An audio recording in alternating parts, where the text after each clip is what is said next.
Coach, and then take push out. So keep your hands up, please.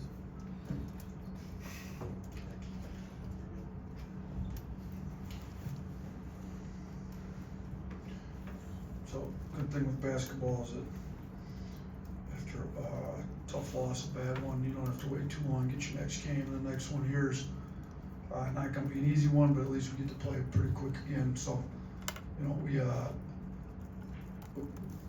it's not good to drop home games if you're trying to win the league championship. We dropped one, now we put ourselves in a hole. We're gonna have to find our way to dig ourselves out of a hole, starting with a much better showing against Kentucky. So Kentucky's offense is currently second in the country in efficiency, third in the country in points per game. Coach Post done a very good job kind of modernizing their offense. They've got three-point shooters spacing the floor. They've got bigs that can handle and pass and know how to make plays. They've also got 7 guys on their team that have scored 1,000 points in their career, so he's done a really good job in the portal. Robinson's obviously been big for him.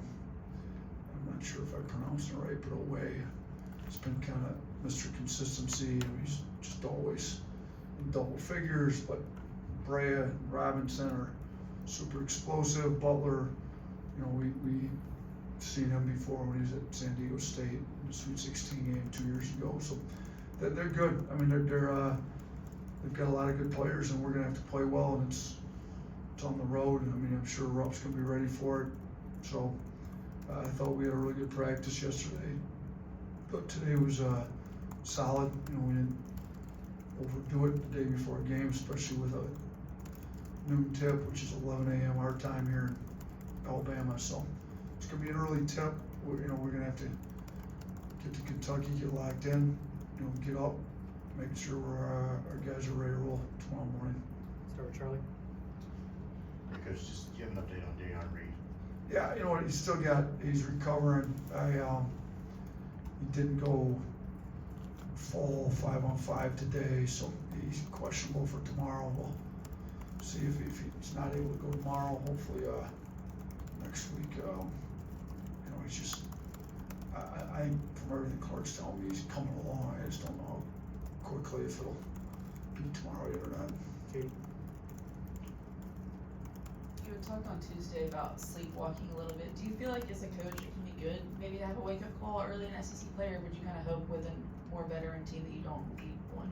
I would hope with a more veteran team you don't need one, but sometimes you need a wake-up call. And if that gave us what we needed, then that's great. Sometimes you need a little adversity to get where you're trying to get. And I kind of referenced, we've got the luxury of watching maybe the greatest that's ever done it here in Coach Saban, and usually his championship teams lost one early, or whether it's September, October, and he got them pretty focused, and they didn't lose much after that. Now, that was the first loss in conference we had. We had some losses earlier, one of those was a road game at Purdue, and then the other one, Trelly went out, so maybe this is the first time we've lost with the group of guys that's going to be finishing the year out, minus Darian, obviously. But so we, we're just, I think he did give us a wake-up call. I think we maybe overlooked Ole Miss a little bit, which I don't know how is that possible. They're 3-0 and they've beaten good teams. Maybe just the history of some of these guys that have been here that we haven't lost Ole Miss since I've been here till then. So I don't know if they thought that's why. I just told them, if you overlook anybody in this league, you're going to take an L. And it looked on our offensive end like we weren't ready to play basketball. Like the turnovers, we didn't come ready to go Tuesday. And Ole Miss is much too good of a team with a lot of pride, and they came in and took advantage of the fact we weren't ready to go, and they did a great job. You talked about Kentucky's offense, but the 3 games that they were held under 70 points, they lost. Have you noticed any themes in that? And then what is it going to take to hold them under? Is that possible? Yeah, I mean, they haven't lost at home yet, so they've on some neutrals, road games, they've not scored it that well. I think And we have looked at all their games and tried to see who's done what well. I mean, they're doing a great job running like the 5 out with the bigs they can handle. So, you know, you gotta do a good job. I mean, it's like, you know, they've got good answers for defenses, like teams that have been able to, so, you know, in some of their losses, they didn't look like they were quite in tune, and they, you know, some teams maybe were a little more physical with them, got them out of rhythm a little bit on that. And sometimes they just miss shots, to be honest with you. Sometimes that's what happens in basketball when you take as many threes as they do and as we do. Sometimes you just miss shots, and so, you know, I don't think we can just plan on them missing shots. We're gonna have to, you know, cause them to miss. We're gonna have to force them to turn the ball over. We're gonna have to bring some intensity to the game that I didn't think we had on Tuesday. Hey, Kelly. Yeah, looking back and film and also just having conversations, have you gotten a better understanding why the offensive rebounding wasn't as good as it's been this season? Yeah, it was an effort thing. I mean, when we go with the effort we need to, we get them. When we don't go, you don't get them. You know, we chart like our crash rates, and they were some of the lowest of the season. So we just didn't go.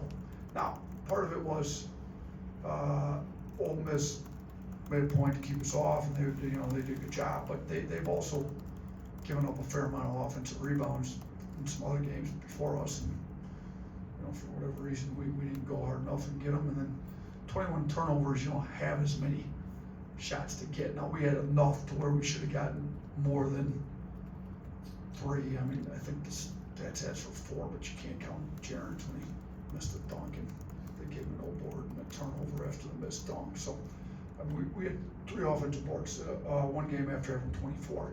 So I think it was an effort thing, and when you're not focused, not ready to play, it shows up in a lot of your effort categories. Like, You mentioned after the game on Tuesday some conversations that you wanted to have with 5th-year senior veterans. What were those conversations like this week, and what has the response been the last couple of days?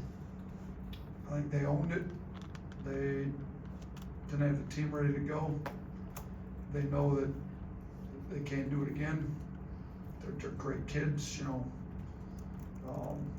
They're all, with the exception of Youngblood, they're all a little more quiet, reserved, not necessarily in their play. I mean, you've seen Crane, Cliff make a bunch of tough plays. Sears is super physical, tough, but 3 of those guys are all a little bit more quiet, reserved, and we can't have. They need to speak up. They need to make sure their presence is felt. They need to make sure they themselves are ready to go, and then they got to make sure the team's ready to go as the leaders on this team. So I think they know it. I think they owned it. I think we'll see a different team on Saturday. Jack. You mentioned kind of some of the ball handling bigs that Kentucky's have. What have you noticed just from Andrew Carr, Mari Williams, just on film, and what do you have to do to kind of stop them? They're both high IQ guys that can make the right reads. You know, they're both Carr's a capable shooter. It's not what he's looking to do. I think he's got 9 made threes on the year, but when he shoots it looks great in my opinion. So I don't think we just sit there and let them tee up threes on us, you know, when they're letting them handle on the perimeter. But, you know, those 3 guys know, for the most part, their job's to get these shooters open, and they're good passers. They know how to run in the kind of the delay action, as you call it, with the 5 out, and them out handling, and they're good. They can pass, they can make plays, and if you don't have good defenders on them, they can for sure score. And Carr can get downhill off drives. They post him some. They kind of go high-low, 5-4. So they Coach Pope's done a really good job. They run really good stuff. They've got good players where you know, appropriate players. They got a pretty good mix of everything. And those 2 guys are a big part of what they're doing. Kurt. I know you track this differently than we do, but on the turnovers, it seemed that a lot of them run forced, a difference in the takeaway maybe, and I wonder, how do you practice to avoid turnovers? Yeah, so some of them were definitely unforced against Ole Miss. Some of them, Ole Miss did a pretty good job kind of building out on some passing lanes, and we didn't, get to 2 feet in the lane and didn't have, we call it paint patience, and we just weren't very focused. Some of them travels, kind of driving into crowds and not, we've been trying to make a big point of emphasis for about the past 3 or 4 weeks in practice. If you've got a casual turnover, we basically made it paint patience, a casual turnover, driving single gaps where it's the crowd. If you got those type of turnovers, you just go over to the bike, and you got some time with Henry over on the bike. We'll get a sub in for you in practice. So we've tried to make that point. I thought we had them down. The A&M game, they were back up. They were like at 15. But with the way A&M plays and the way we were able to get to the old boards, we were able to kind of survive it. And 15's not great, but it's also not 21. So I thought we had an enormous step backwards against Ole Miss. I think it's just making a huge point of emphasis, teaching them to, you can't jump in the air with nowhere to go to make a pass like we did multiple times. You can't drive it into crowds. If you drive it into a crowd and Butler's in the crowd tomorrow, he's going to take the ball from you. So, and then we got to be smart with the ball. Now, Kentucky's not a high turnover rate defensive team. They're more solid, stay in front of you, force, tough twos. But Butler will take the ball from you, and if you're not sound with it, they will turn you over. So I would hope that tomorrow we get the turnovers back down while still getting quality shots. Okay. What's been the message in practice this week in terms of just shifting the focus from the loss to just going to a blue blood? Yeah, yesterday we were off Wednesday. Thursday we got after it pretty good and tried to address some of the issues that we had in the game. But like Ole Miss switches everything 1 through 5, on ball, off ball. Kentucky doesn't. So we had a segment that was pretty much directly related to what we had with Ole Miss. And the next time we see anybody, or if somebody watches the film and decides that that's the way to guard us and does it even though they don't typically do it, all the time. And then we also then had segments that strictly pertain to Kentucky yesterday, and then today is all Kentucky, and we had film on cleanup and both yesterday. Today's it's all Kentucky, but the intensity and the level of focus, I thought yesterday in practice, if we'd had that, it would have looked a lot different on Tuesday night. So I think that was the biggest deal. We didn't have an intensity and a focus that a game in the SEC demands, and that's on me to make sure that it happens. I told them, like, on my end, I'll make dang sure that if I got anything to do with it, it's not going to happen again. Chase. I could be wrong about this, but it seems to me like you're playing 3 bigs on the floor at the same time more than maybe you have since you've been here. Is that right? And if so, can you discuss that some? Yeah, if you count Jaron as a big, he's 6'10", and he's starting to shoot it better now. He didn't shoot it great early, so Grant's at the 4, Cliff's at the 5, so we start 3 guys 6'10" or bigger. Our guard situation, LeBaron, Sears, Holloway, Youngblood would be about the 4 guards that we have currently in the rotation. So, you could play 3 of them at a time. Some games, like A&M, for instance, we felt like we were much better off going bigger to deal with their rebounding, and it worked with 24 old boards.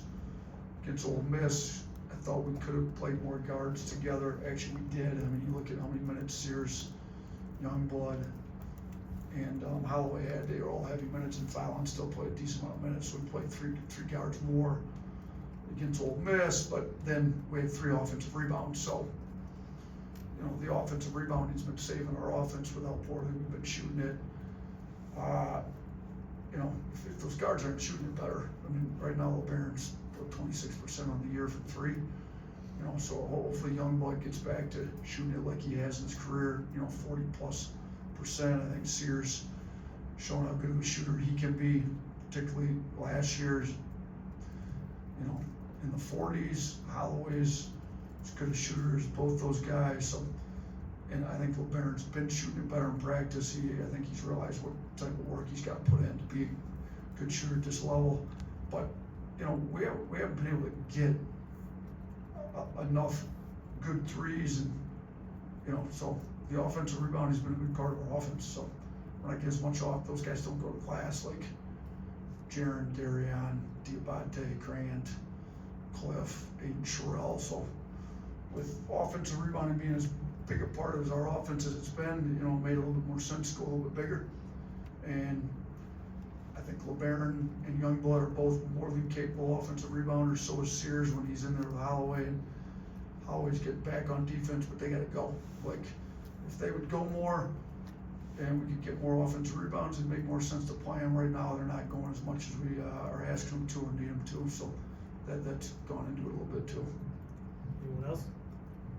Thanks, Coach.